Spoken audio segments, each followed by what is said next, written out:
네, 함께할 두 분 전문가 소개해드리죠. 오늘은 유진투자증권 서울 WM센터의 김영재 멘토 나오셨고요. 유한타증권 스마트 채널 팀의 김동국 멘토도 같이 하겠습니다. 두 분 어서 오십시오. 네, 안녕하세요. CPI 지표의 둔화는 이제 확인이 되고 있습니다. 우리나라도 체감적으로 좀 물가가 조금 덜 뛰는 것 같다라는 느낌도 있고, 유가도 그렇게 많이 안 오르니까, 그다음에 환율도 조금 안정세가 되다 보니까 여러 면에서 이제 물가를 좀 잡힌다라는 느낌이 들고는 있는데요. 다만 이제 미국이 7월 달에 한 번 더 금리를 올릴 것이다 이런 얘기는 있지 않습니까? 그래서 시장 영향을 저희가 좀 봐야 될 텐데 CPI 지표 둔화에 일단 시장은 좀 환호를 했다고 표현을 해도 될까요, 김영재 이사님?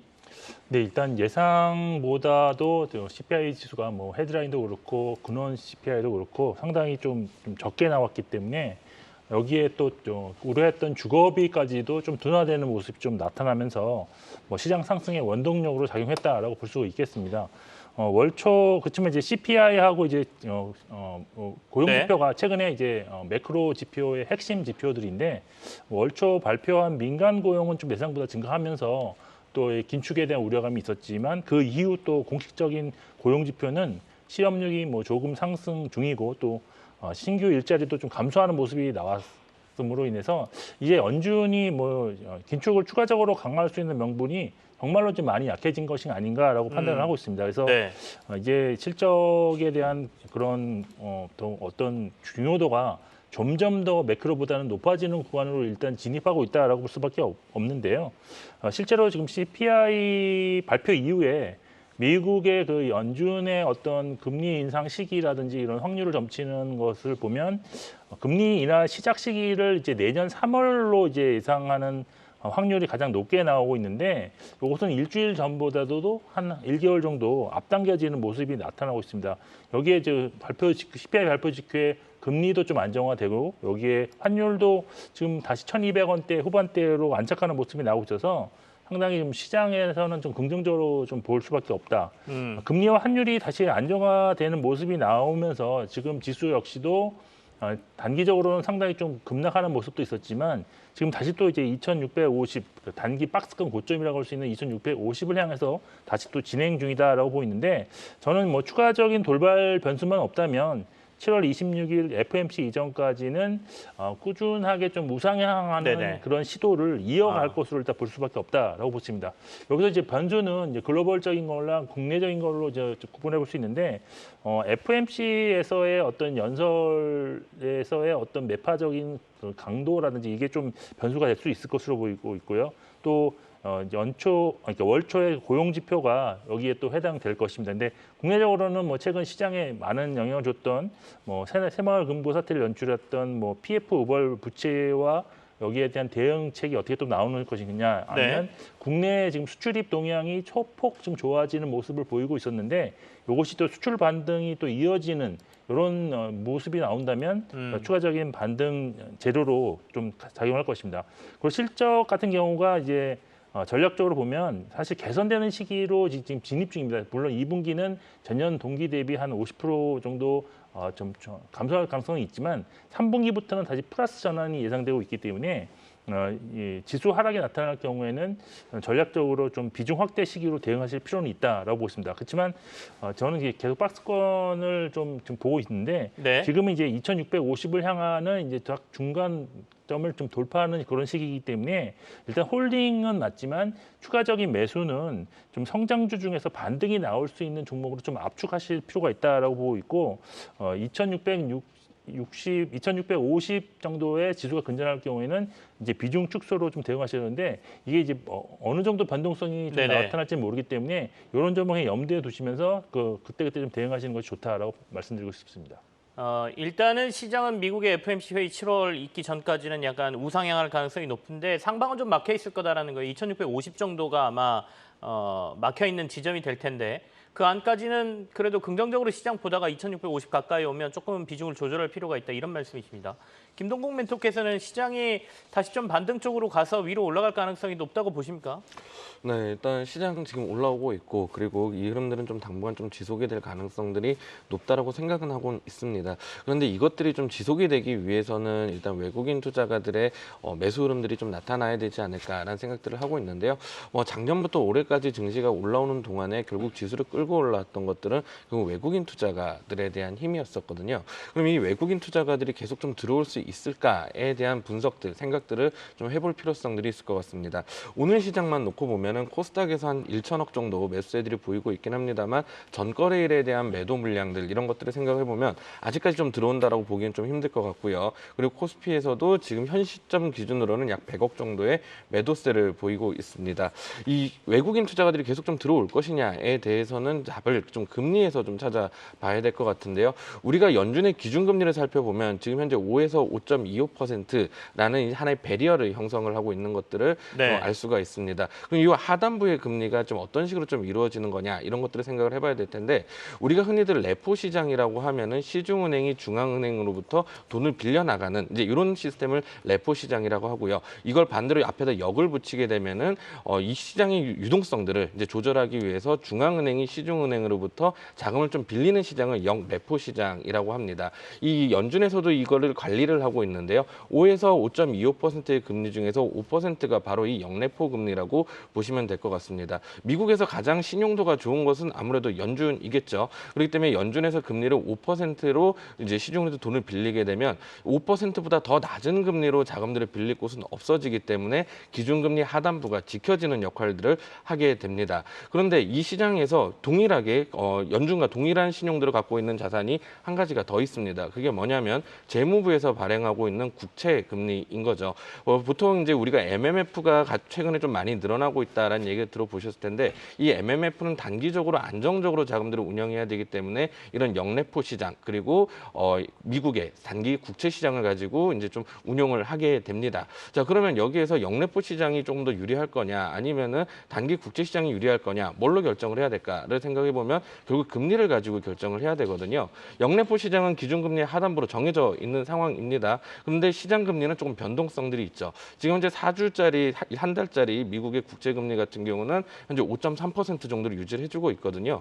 만약 7월에 이제 미국에서 금리 인상이 들어간다라고 하면 이 역레포 금리도 거의 한 5.25% 수준까지 올라오게 될 겁니다. 별로 메리트가 현재 지금 없어지는 상황들이죠. 역레포 쪽으로 자금들이 몰려 들어가게 되면 시중은행은 연준에게 계속해서 자금들을 유입을 시켜주면서 거기에서 이자를 받는 그런 사업들을 진행을 할 거거든요. 그러면 시중은행의 자금들, 시장에 있는 자금들이 결국 은행들로 계속 연준으로 계속 몰려 들어가면서 시장의 유동성들이 말라지는 효과가 나타나게 됩니다. 자, 그럼 우리가 여기서 생각을 해봐야 될 것들은 지금 현재 외국인 투자가들에 대한 수급이 글로벌 유동성에 연동이 되었다라고 생각을 하면은 결국 이 4주짜리 이 미국 국채 금리가 연준의 기준금리의 하단부보다 훨씬 더 좀 올라올 수 있느냐 그것들을 좀 살펴봐야 될 것 같은데요. 지금 현재 5.3%인 수준에서는 외국인 투자자들의 유입이 확실히 좀 되지 않았다라고 하면은 이 5.3%보다 조금 더 높은 정도 금리들을 유지를 해줘야지 시장의 본격적인 상승세들을 보여줄 수 있다고 볼 수가 있을 것 같습니다. 때문에 미국의 이게 1개월짜리 국채 금리를 좀 주목을 하면서 시장에 대한 대응들을 해보자라고 말씀을 드려보도록 하겠습니다. 미국의 단기 국채 금리를 좀 유심히 볼 필요가 있다라는 말씀이세요. 그래서 미국에서의 자금 흐름이 국내에도 영향을 미칠 수 있으니까 그것까지 보면서 시장 판단하자라고 김동국 멘토 말씀해 주셨고요. 다음 이슈는 셀트리온 좀 저희 살펴보겠습니다. 셀트리온이 오늘 3사가 좀 주가가 강하죠. 오늘 바이오 업종 전체가 좀 좋긴 한데요. 뭐 제약 바이오 이쪽도 좋고 지금 셀트리온이 특별히 움직이는 거는 이제 3사 합병이 본격화된다는 얘기가 나오면서 움직이는 겁니다. 이 세 개 회사 중에 어디가 제일 합병을 하면 수혜를 받을 것이냐 이것도 좀 궁금하실 것 같은데 김영재 멘토부터 좀 얘기를 해주실까요? 네, 오늘 사실 제약 바이오 업종에 좋은 재료들이 많이 반영되고 있는데 말씀하신 것처럼 그 시총 대장주역인 셀트리온 그룹주는 합병 추진 재료에 주가가 뭐 반영하고 있고 또 바이오 업종에 대한 또 투자 심리가 바닥을 쳤다는 기대감에 그 자산 운용사들이 이제 관련 액티브 ETF를 출시하겠다는 소식으로 의료 AI 관련주들이 좀 상승에 동참하고 있다라고 보시면 될 것 같습니다. 액티브 ETF 같은 경우에는 사실 지수를 추정하는 그런 ETF가 아니고 주요 종목의 비중을 좀 재량적으로 좀 확대시킬 수 있는 그런 액티브 ETF이기 때문에 아무래도 의료 AI 종목을 가장 최우선적으로 담을 것으로 좀 알려지고 있기 때문에 이런 것이 오늘 좀 작용하고 있다라고 보시면 되고 셀트리온 그룹주 같은 경우는 사실 장기간 소외된 상태에서 주가와 실적 간의 괴리가 있는 대표적인 그런 종목이었다라고 볼 수가 있겠는데요.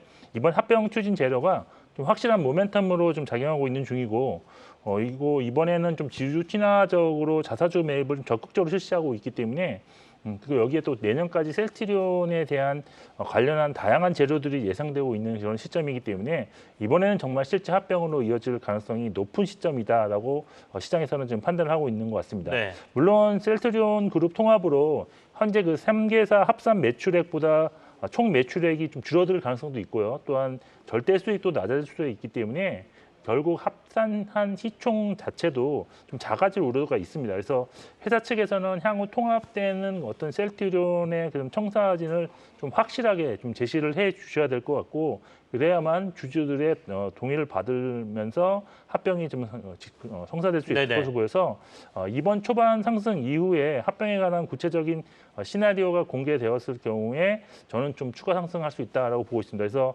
지금은 본격적인 상승이라기보다는 놀래왔던 주가가 이제 좀 숨통을 트는 수준으로 일단 보고 있고요. 또 합병 기대감이 지속적으로 이제 계속 반영되기보다는 실적이라든지 아니면 셀트리온 관련한 어떤 이슈, 관련한 품목화들 이런 것들이 나올 때 좀 반영될 수 있다. 그래서 합병에 관한 것은 아직까지 구체적인 그런 시나리오가 아직 나오기 때문에 네네. 어떤 종목이 더 우위가 있다라는 것은 좀 아직은 좀 그렇지만 그래도 시장에서는 항상 나올 때마다 셀트리온 제약의 어떤 주가 변동성이 훨씬 더 확대되는 모습을 보이기 때문에 일단 이 합병과 관련해서 대장주는 셀트리온 제약이다라고 말씀드리고 싶습니다.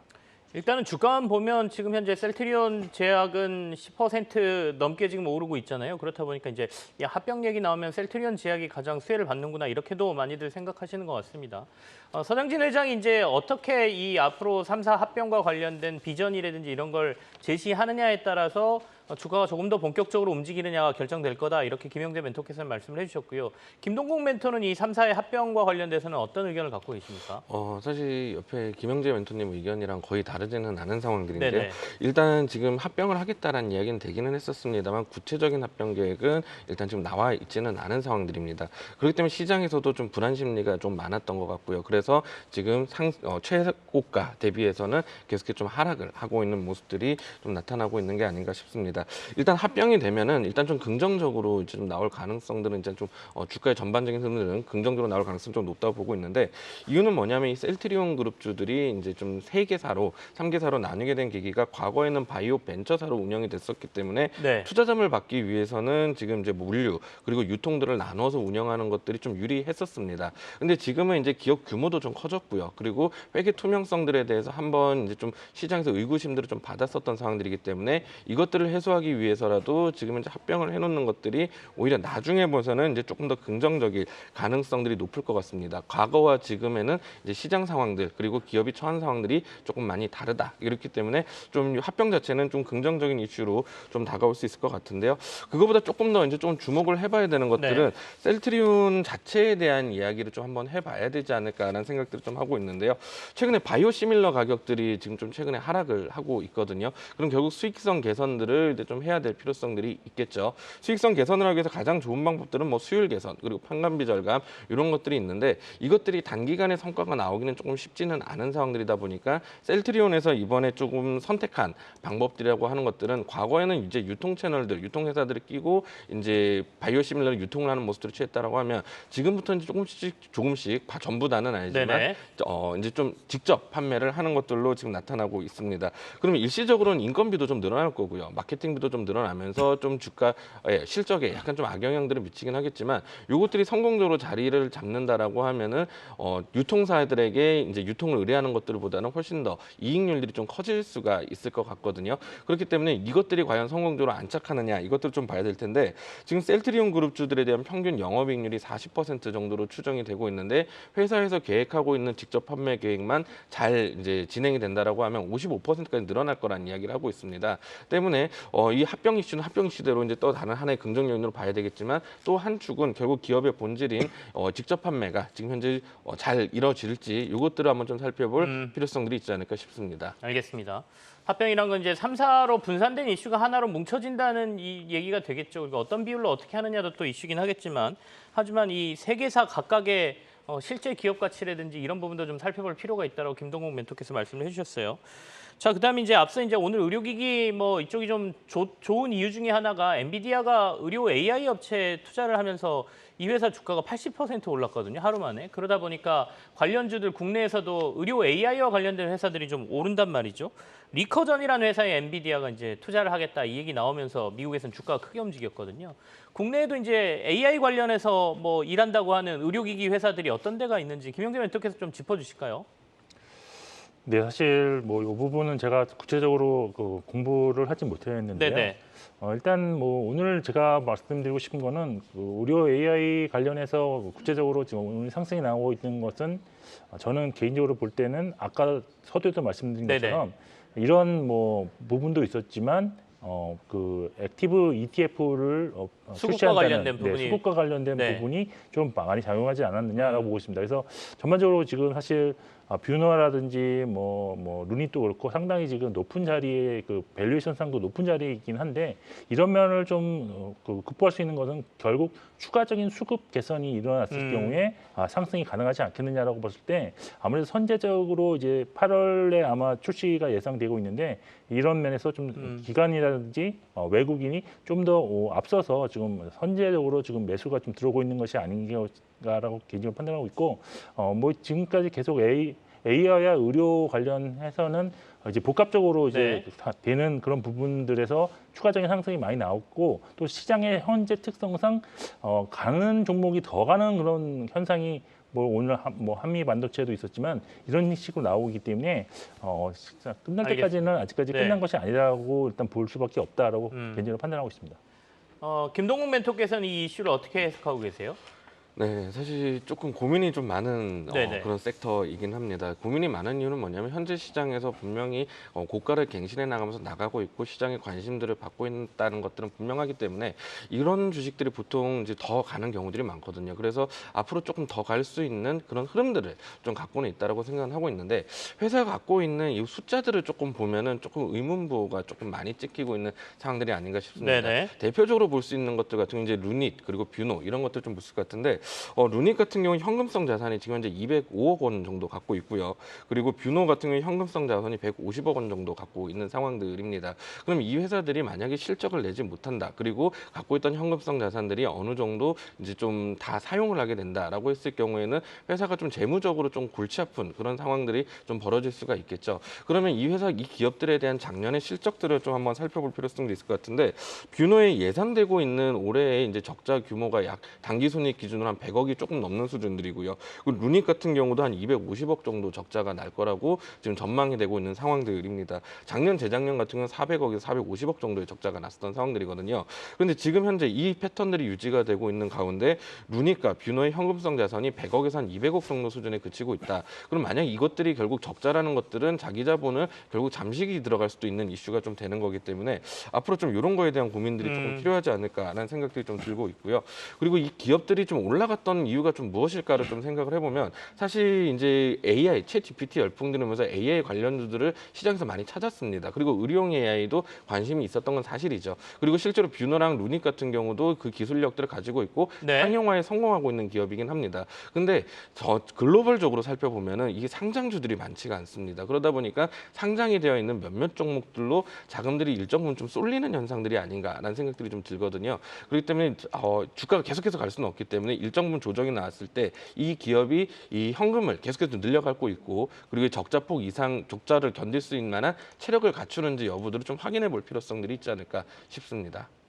알겠습니다. 자, 재무적인 부분을 저희가 좀 볼 필요가 있다라는 거예요. 나중에 이제 이게 리스크가 돼서 돌아올 수도 있다라는 거거든요. 시장에서 분명히 주목을 받고 미래는 보이는데 현재 상황으로 봤을 때 이익이 잘 안 나고 있고 현금성 자산이 많지가 않기 때문에 나중에 이게 발목을 잡힐 수도 있다. 주가적인 부분에서. 이 부분까지 리스크 관리 같이 하시죠. 자, 그럼 두 분이 가져오신 종목 확인하는 시간으로 들어가겠습니다. 유망주 어떤 거 뽑아오셨는지 확인해 보겠습니다. 자, 김영재 멘토께서 오늘 뽑아오신 유망주는 대한항공입니다. 2분기 어닝 서프라이즈가 예상된다. 하와이로 가던 일본 관광객들이 우리나라로 많이 들어온다고 하더군요. 우리나라 사람들 요즘 뭐 해외여행 많이 가시죠. 자, 그리고 김동국 멘토께서는 두산밥켓 새 로더 GM2로 북미외 사업이 확장되고 있다라고 말씀하셨는데 자세한 얘기 확인해 보죠. 대한항공부터 투자 포인트 체크해 보겠습니다. 네, 대한항공 같은 경우는 2분기에 어닝 서프라이즈가 예상되면서 수급 상황이 매우 지금 양호하게 진행되고 있다는 특징을 지금 보이고 있습니다. 2분기 영업이익 컨센서스가 지금 한 4,125억 원으로 형성되어 있는데 최근에 발간된 리포트들은 뭐 5천억 아니면 뭐 최대 5,500억까지도 추정하는 그런 모습이 나타나고 있는데요. 이렇게 좋은 실적 예상은 일단 강한 수요에 유류비 감소까지 더해졌기 때문입니다.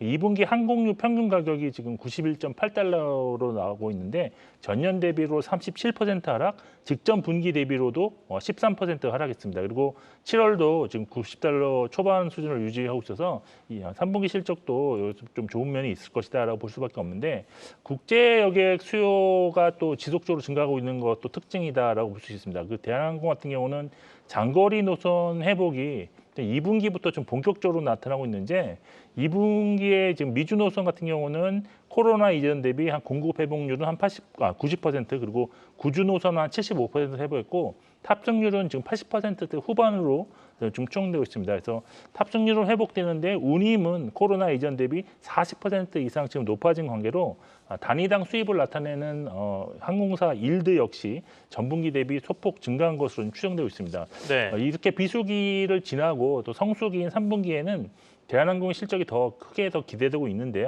그 이유는 코로나 이전 대비 장거리 여행에 대한 선호도가 증가하고 있다는 것이 조사 결과 나타나고 있기 때문입니다. 여행사의 성수기 상품에서 장거리가 차지하는 비중이 코로나 이전에는 한 30, 40% 정도 됐는데 지금은 그보다도 한 10%포인트 이상 상승한 것으로 나타나면서 장거리 노선에 특화된 대한항공의 실적 기대감이 지금 LCC보다 좀 더 높아지고 있다라고 볼 수밖에 없을 것 같습니다. 그리고 지금 항공업 사실 최근에 단기적으로 불확실성도 있었고 또 단기 달러 강세가 나타나면서 좀 주춤했던 적이 있었는데 네네. 지금은 이제 연준의 그 금리 인상이 7월로 마무리될 것으로 예상되면서 원화가 다시 강세로 전환될 수 있는 그런 시기이기 때문에 여행 수요 회복 그다음에 달러로 지불되는 비용 감소가 하반기에도 지속될 수 있다는 것이 또 포인트가 될 수 있습니다. 그리고 이제 합병으로 사실 좀 불확실성이 있는데요. 네. 근데 이제 이것이 이제 10월 달로 이제 기업결합 심사가 좀 연기되었기 때문에 그때까지는 합병 이슈보다는 좀 더 실적 회복에 반응하는 모습이 나타날 것으로 예상하고 있습니다. 현재 주가 수준 PBR 0.92배인데요. 절대적으로 낮고요. 그리고 아시아 주요 항공사 중에서도 가장 낮은 수준을 유지하고 있기 때문에 네네. 저평가 국면이 지속되고 있다라고 보시면 될 것 같습니다. 수급도 지금 7월 이후 외국인은 하루 제외하고 계속 순매수, 기관은 지금 6월 22일 이후 14거래 연속 순매수 유지하고 있어서 양호한 수급 상황 보이고 있다는 것도 참고하실 필요가 있을 것 같습니다. 1차 목표가는 31,000원, 손절가는 23,500원 제시해드리겠습니다. 네, 대한항공에 대한 투자 의견 들었습니다. 수급도 최근에 좀 좋아지고 있다 이렇게 설명을 해주셨고요. 목표가는 31,000원 그리고 손절가 23,500원 제시하셨습니다. 자, 김동국 멘토가 두산바켓론을 가져오셨는데 오전에 장 시작하자마자 두산바켓 낙폭이 좀 컸습니다. 그 이유를 어디서 좀 찾아야 됩니까? 투자 의견하고 같이 좀 말씀해 주시죠. 네, 두산바켓이 이제 어떤 회사인지를 일단 좀 생각을 해볼 필요성들이 있을 것 같은데요. 이 회사의 주력은 주택건설 기계를 만들고 있는 회사라고 좀 보시면 될 것 같습니다. 그렇기 때문에 결국 이 주택 경기에 상당히 좀 민감하고요. 그럼 매출 비중을 살펴보면은 전반적으로 이것들이 북미 쪽에서 이제 좀 매출들이 많이 발생을 한다고 볼 수 있을 것 같은데요. 대략적으로 매출 비중 따지면 북미 쪽 매출 비중이 한 75% 정도 해당이 됩니다. 그럼 결국 북미 쪽, 그러니까 미국 시장 쪽에서의 주택 경기가 살아나면 앞으로에 대한 주가의 흐름들 이런 것들이 좀 긍정적으로 나올 가능성들이 높다. 이렇게 좀 볼 수가 있을 것 같은데요. 그럼 최근에 나왔었던 미국의 주택 관련 지표들에 대한 이야기를 좀 간단하게 좀 해봐야 될 것 같습니다. 그러면 최근에 주택 착공 건수 그리고 주택 허가 건수를 좀 살펴보면은 최근에 상당히 좀 많이 좀 올라오는 이런 모습들이 좀 나타나고 있거든요. 그러면 결국 이 주택 경기 관련된 물품들을 만들어내고 있는 두산바켓 같은 경우는 앞으로 실적들이 좀 개선될 여지들이 좀 높다라고 네. 이야기를 드려볼 수 있을 것 같습니다. 또 한 가지 좀 챙겨봐야 될 것들은 주택 경기라는 것들이 워낙 이제 좀 변동성이 심합니다. 그거를 두산바켓 역시도 알고 있는 상황들이기 때문에 사업을 조금 정박화하려는 좀 시도들을 좀 하고 있는 상황들이거든요. 그것들이 바로 이제 GME 사업 부문이라고 볼 수 있을 것 같은데 이 GME 사업 부문 같은 경우는 이제 미국 영화들 한번 좀 보시다 보면은 잔디 카트 같은 데 앉아서 잔디를 깎는 기계들 한번 좀 보신 적이 있으실 거예요. 그럼 그것들이 이제 통칭 이게 GME라고 좀 보시면 될 것 같은데 이것들이 현재 지금 미국 시장에서 좀 뭐라 그럴까요? 좀 판매량들이 좀 많이 늘어나고 있고 여기에 두산 마켓이 진출을 하면서 성공적으로 지금 안착을 하고 있는 상황들입니다. 그래서 요것들이 일단 좀 실적에 좀 녹아든다라고 하면은 앞으로 이 주택 경기에 노출돼 있었던 이런 위험 관련된 변동성들이 상당 부분 조금 해소가 될 수 있는 가능성들이 높지 않을까라고 봐서 좀 긍정적인 전망들을 좀 말씀을 좀 드리고 싶고요. 네. 그래서 목표 주가는 이제 그래서 지난번 고가대 라인을 살짝 돌파한 68,000원을 제시를 해드리도록 하겠고요. 손절가는 59,000원을 제시를 해드리도록 하겠습니다. 알겠습니다. 두산 박편에 대한 투자 포인트 저희가 확인해 봤습니다. 목표가 68,000원, 손절가는 59,000원 정도로 제시를 받았습니다. 두 분과는 여기서 마무리를 하죠. 김동국 멘토 그리고 김영재 멘토와 오늘 함께했습니다. 감사합니다.